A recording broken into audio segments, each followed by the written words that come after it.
Okay, well, welcome everybody. Once again, it's Ron Carty here at the Expat Club in Pattaya. And as you know, every week we have speakers, interesting speakers, and this week was no different. We've got Dr. Martyn Green with us. Dr. Martyn, would you like to just say hello to everybody quick? Hello, everybody. I'm Doc Martyn. That's what they Very call good, me. okay. And so we're just going to run through briefly what Martyn spoke about. And you mentioned, first off, that you do medical second opinions, is that right? Complimentary. Yeah.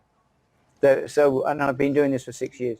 I was up in Buriram where I was doing it, and the official government knew what I was doing. Yes. The police, the immigration police, the medical fraternity knew what I was doing, because I'm not just looking after Farangs, I'm looking after Thais as well. Excellent. But and most of the time I was spending my money to look after these people. But your talk was very interesting. It was about genetic bioweapons. Yeah. Well, one of the things you covered was that a lot of nations have stockpiled these weapons. Yeah. Well, that's for self-protection.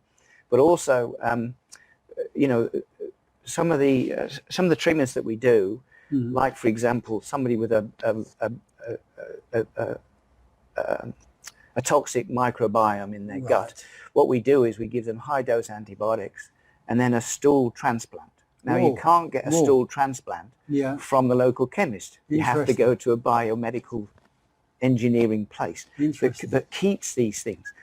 That's one. But the second thing is that they're there to defend the country. So they research them. So they have a defense if you have a biological warfare. Yes.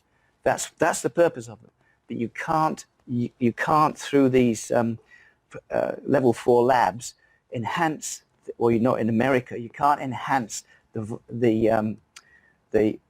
toxicity of a virus because it flies in the face of nature. Okay. Because you're altering the DNA and RNA of animals out there. Okay, fair enough. Okay, and while you're on that, you spoke about the differences between animal and human viruses. Can you just talk about that very briefly?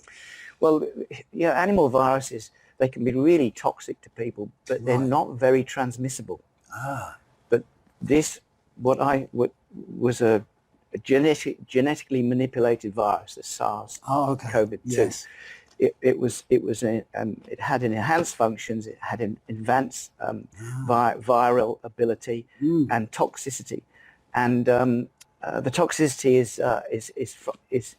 is difficult to control once it's out of control. Do you know what I mean?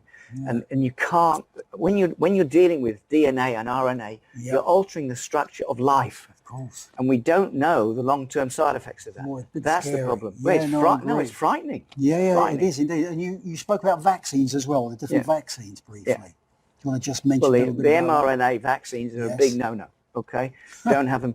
The FDA have approved these mRNA vaccines for children 6 months and older. Well, I know. Now, in the UK, the Royal College of Paediatricians does not consider COVID to be a childhood illness. Agreed. And yet in America, they're vaccinating 6-month-old babies. And we don't know the long-term side effects of these vaccines.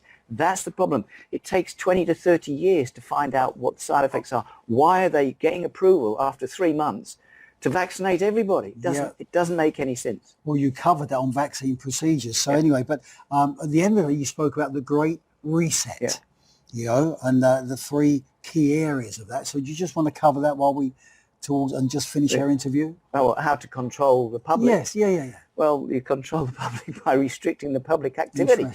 And so you can control them by money. Yes. And this is already happening with the Canadian drivers, and in Western Australia they're taking the farms off them.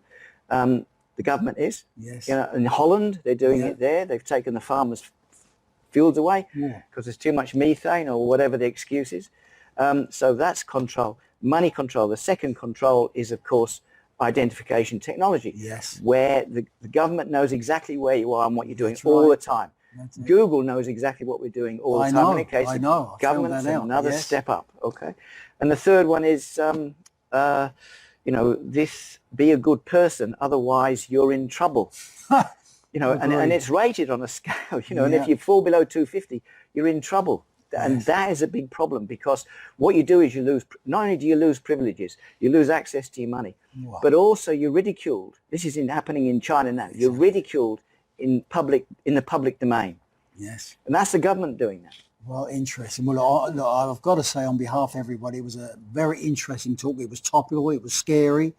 It is true, and so I'd like to thank you very much for... Well, I tried to make it a scientific talk. Yes. Not a, speculative, this is it was crazy. It was scientific, but to the level of our audience. So thank you very much for that. So let me shake your hand. Okay? It's my pleasure. And for everybody else, remember every Tuesday morning, Hotel Barracuda in Pattaya, we have our expat club, speakers, camaraderie, breakfast. Come and join us.